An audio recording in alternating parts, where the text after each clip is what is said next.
All right, quick review of tiny lessons 1 and 2.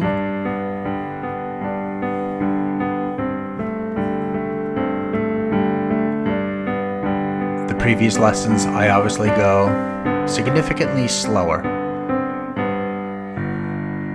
And now we're going to go to tiny lesson number 2. We talk about working all the fingers, especially the weaker digits.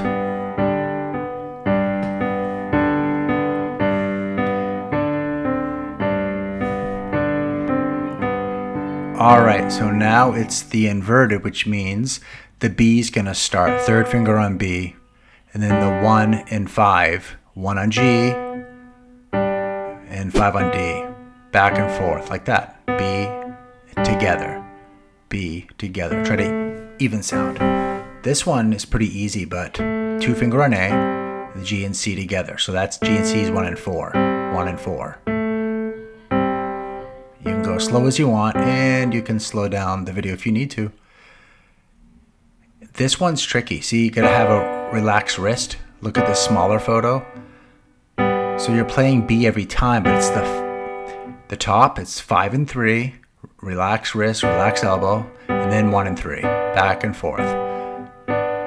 Try to stay relaxed. If you tighten up the wrist, you'll probably fatigue faster. Since I'm teaching, I'm exaggerating. Let's add in the classic little quarter note bass line.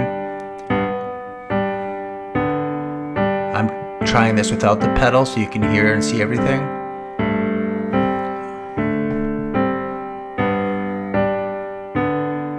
What do you think?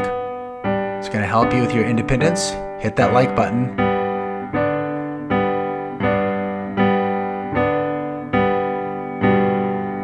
A little bit each day, and there's my subscribe note that no one can see. Anyway, bye-bye.